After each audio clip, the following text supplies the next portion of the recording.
et à l'estomac blindé. Une famille explosive met le feu aux poudres. Deux hommes qui savent vous donner de la tête. Et une limousine plus grande que nature.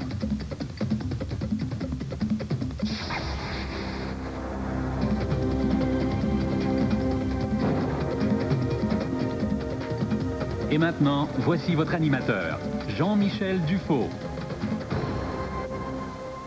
Bonsoir et bienvenue à une autre émission des Records Guinness. Le cirque est vraiment l'endroit idéal pour voir des exploits de tous les genres. Voici un groupe de trapézistes qui va tenter de repousser les limites du possible. Ils exécutent ici un numéro de haute voltige qui défie les lois de la gravité.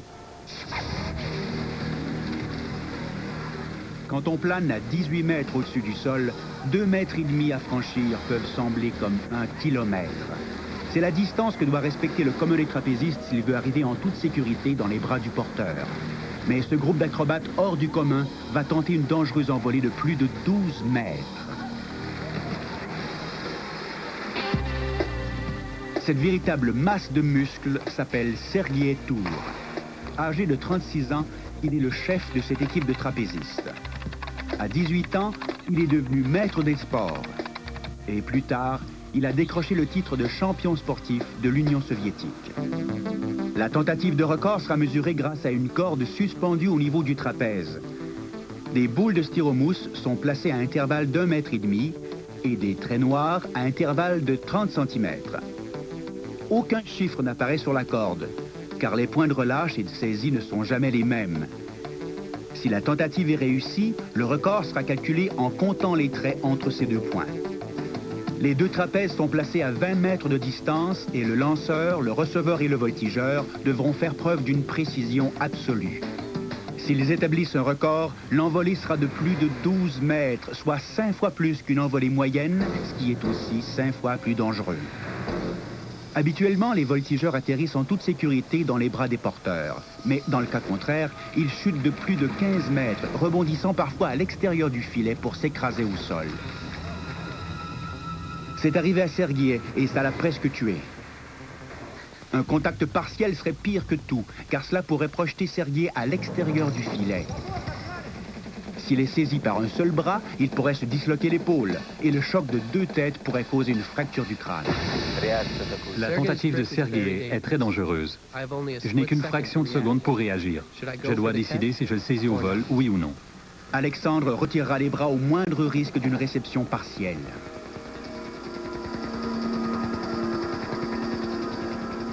C'est parti. Non. Regardons ce qui vient de se passer. Le receveur doit synchroniser son balancement afin d'être au plus haut point et en extension complète au moment précis où le voltigeur arrive. Mais Alexandre redescendait. Serguiy entame sa seconde tentative.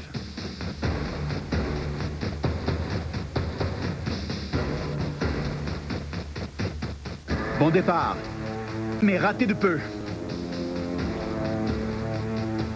Serguiy a dû se retirer au dernier moment. Troisième tentative, pas assez proche. Quatrième, il échoue à nouveau. La cinquième, encore un échec. Après 5 tentatives ratées, la frustration s'installe.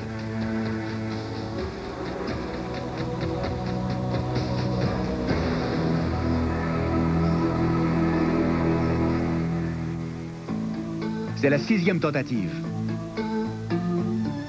Non.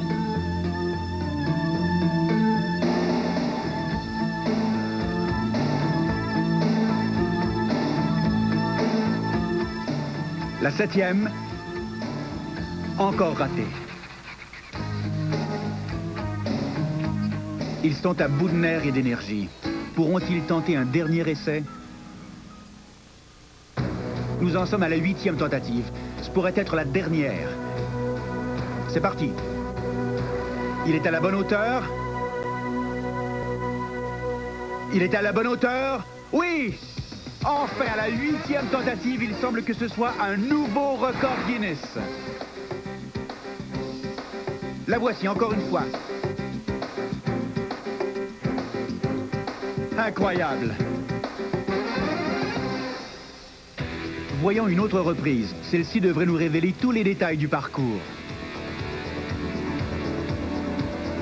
Voici le point de relâche à 45 cm de cette boule.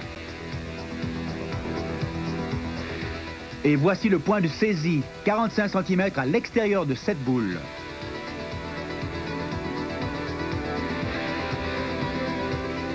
Revoyons ces mesures. 45 cm avant la première boule et 45 cm après la dernière. Un total de 13 mètres 11, plus de 5 fois une envolée moyenne de 2 mètres et demi. Et c'est un nouveau record Guinness.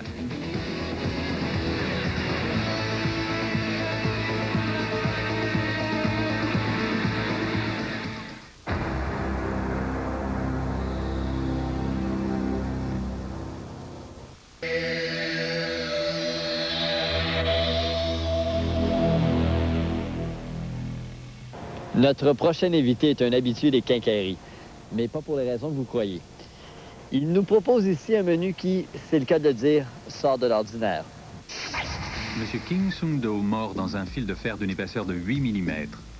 Un appareil de radioscopie appelé fluoroscope nous permettra de voir le contenu de son estomac. Il a réussi à le sectionner. Et maintenant, il va l'avaler. Grâce au fluoroscope, on devrait voir le bout de métal alors qu'il descend dans son estomac. Le voilà. C'est fascinant. Monsieur Kim nous explique que tout le métal qu'il ingère traverse son organisme comme de la nourriture. Monsieur Kim va tenter d'avaler le plus grand nombre possible de ces montres en acier inoxydable. Ce sont des montres normales et fonctionnelles. Elles mesurent 2,5 cm de diamètre, pèsent 14 grammes chacune et leurs vitres sont intactes. C'est parti, voilà une première montre. Un peu d'eau pour faire passer le tout. C'est fait. Il l'a bel et bien avalé. Aïe aïe!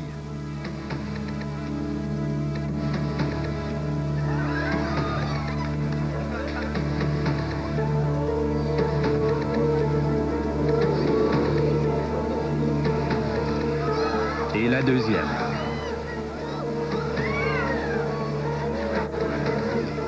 Il a avalé 2 montres déjà.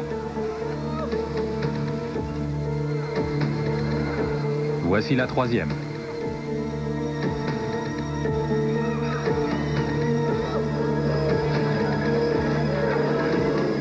Trois montres, c'est incroyable.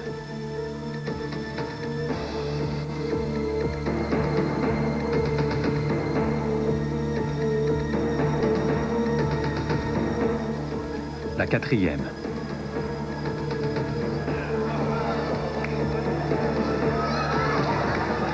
Monsieur Kim peut arrêter à tout moment. Ça fait 4 montres. La 5e montre. Jamais on n'aurait pu penser qu'il en avalerait autant.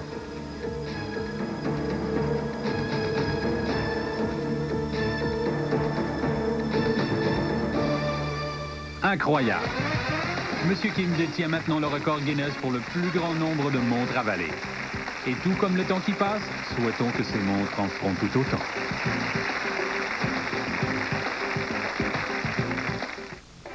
C'est l'heure d'une question tirée des pages du livre des records. Selon Guinness, combien mesure la plus haute limousine au monde, du sol jusqu'au toit? Est-ce A, 2,7 mètres, B, 2,67 mètres ou C, 3,27 mètres? La bonne réponse au retour de la pause. Combien mesure la plus haute limousine au monde du sol jusqu'au toit? Est-ce A, 2,7 mètres, B, 2,67 mètres ou C, 3,27 mètres?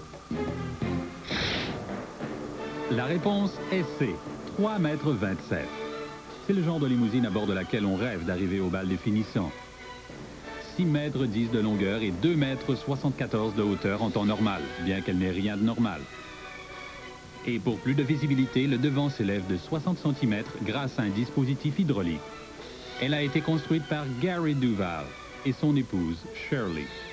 Pourquoi? Shirley aime raconter que c'était un de mes mauvais rêves. Alors nous nous en tenons à cette version.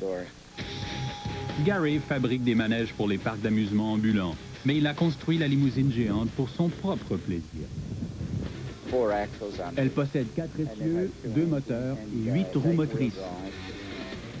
Rien que de monter à bord est difficile, alors imaginez la conduire. C'est toute une expérience. Il y a un volant pour les 4 roues avant et un levier pour les 4 roues arrière. Ça demande beaucoup de concentration. Et au volant de cette limousine, vous avez toujours la priorité grâce à ce lance-missile intégré. Mais avant que Saddam Hussein n'ait l'idée de s'en procurer un, sachez que les projectiles ne fonctionnent pas. Et dommage pour tous les finissants, mais la limousine n'est pas conforme au code de la sécurité routière. Elle se rend à des expositions, foires et centres commerciaux au moyen d'une remorque. Mais Gary aspire un jour à la conduire sur la rue et il chérit un autre grand rêve. C'est un véhicule à 8 roues directrices. On peut le conduire sur le côté, prendre 2 voies. Imaginez tout le plaisir qu'on pourrait avoir, mais je ne crois pas que ça plairait à la patrouille routière. Notre prochain record a vraiment de quoi vous jeter par terre. La famille Loiseau se spécialise dans la destruction de bâtiments. Elle en a fait crouler un nombre si impressionnant qu'elle a mérité le titre de la famille la plus destructrice au monde.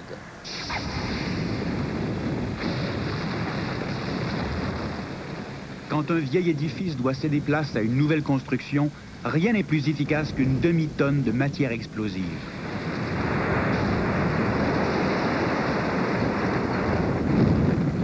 La famille Loiseau a accès à plus d'explosifs qu'une armée entière. Effectuant leur travail avec une précision militaire, 3 générations d'hommes et de femmes se sont succédés tels de véritables régiments pour réduire des merveilles d'architecture en amas de décombres. Mark Loiseau est président de l'entreprise CDI, Control Demolition Inc. Il est âgé de 50 ans. Dad, do you want to shorten this tower? Stacy Loiseau, 27 ans. Elle est la fille de Mark et directrice de projet chez CDI. Mais combien d'édifices doit-on détruire pour se mériter le titre de la famille la plus destructrice?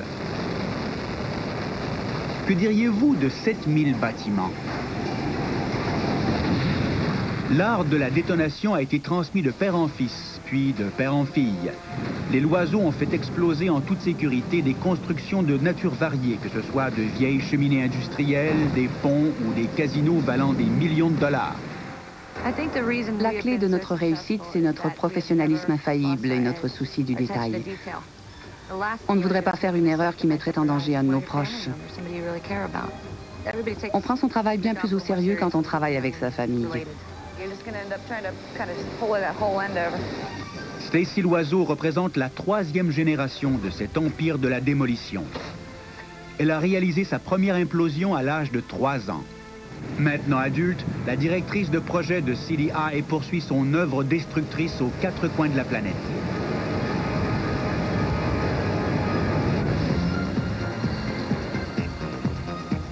La famille se spécialise dans les casinos et quand elle débarque à Las Vegas, elle fait sauter la cagnotte à coup sûr.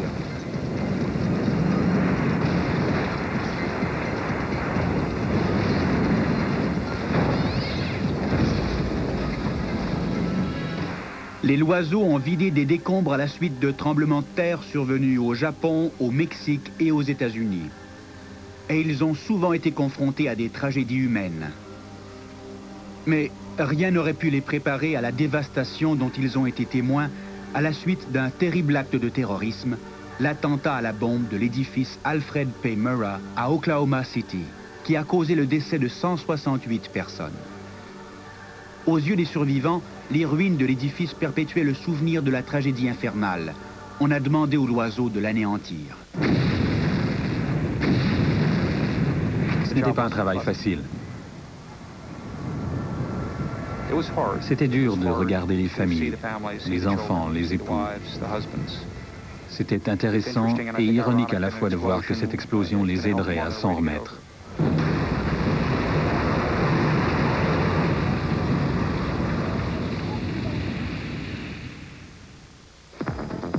Mais les Loiseaux s'attaquent maintenant à un défi sans précédent. On parle de 17 structures indépendantes qui exploseront simultanément. 830 kg et demi de matière explosive ont été insérés dans les colonnes des édifices. Les 2 étages des 17 bâtiments ont été équipés de fils et des charges ont été enfoncées dans tous les murs de soutien. La gravité s'occupera du reste. Cher, are you clear? Clear. Stacy and Kevin? Clear. Dale, are you clear? Clear. Police is clear. Old Dominion is clear. Warm up the machine. Tell me when you're in the red. Okay, I'm in the red. 10, 9, 8, 4, 3, 2, 1, fire.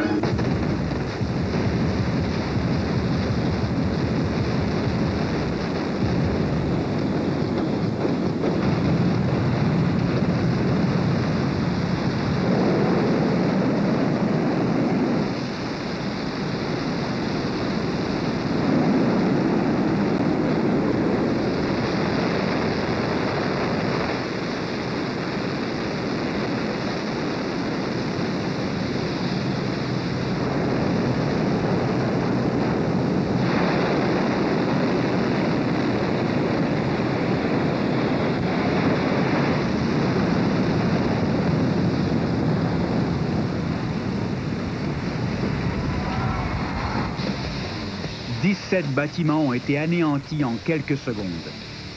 Un immense nuage de poussière s'élève, bloquant tous les points de vue. Une fois dissipé, il ne restera que 50 000 tonnes de débris. Les Loiseaux détiennent un nouveau record Guinness.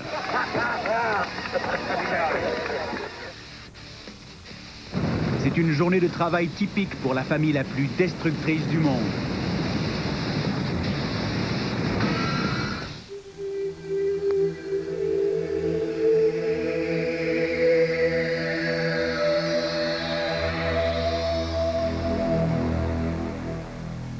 Un reportage met en vedette un tête-à-tête particulier entre 2 frères. Mais comme vous allez le constater, c'est un exploit très difficile. Alors encore une fois, je le répète, essayez pas ça à la maison, c'est très dangereux. Originaires de Téhéran en Iran, les 2 frères Ali et Massoud Banbaz viennent d'une longue lignée de gymnastes.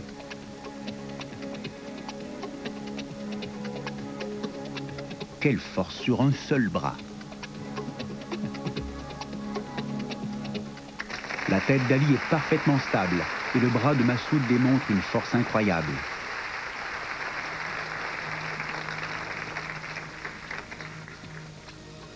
Massoud pèse 75 kilos. Et l'équilibre requis pour ce tête-à-tête est énorme. Ça demande une concentration et une maîtrise immense.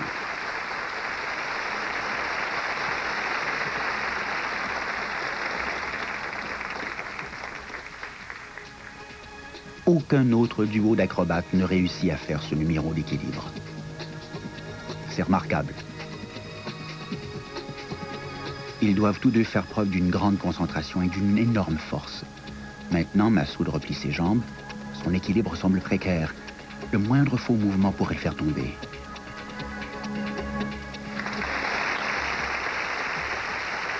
Incroyable, quelle performance! Et maintenant, pour le record, ils tenteront de se maintenir en équilibre sur les pointes de 2 poignards pendant un minimum de 20 secondes. Toute la force du numéro précédent est requise, mais une difficulté s'ajoute, le danger que représentent les poignards.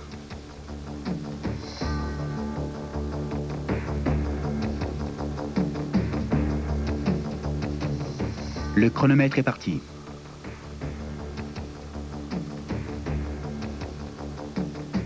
5 secondes. 7 secondes. Ça demande une incroyable force de la mâchoire, de l'équilibre et de la concentration. 15 secondes.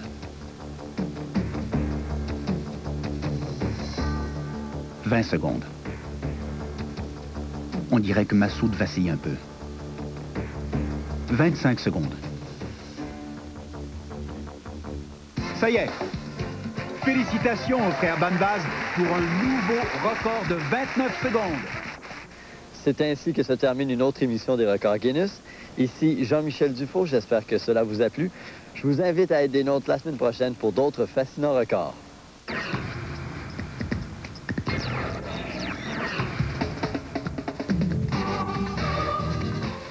Plongé dans un état d'hibernation depuis 1939, un homme se réveille en 1992 et tente de retrouver celle qu'il aimait. Ciné Romance présente à 20h le drame sentimental Une seconde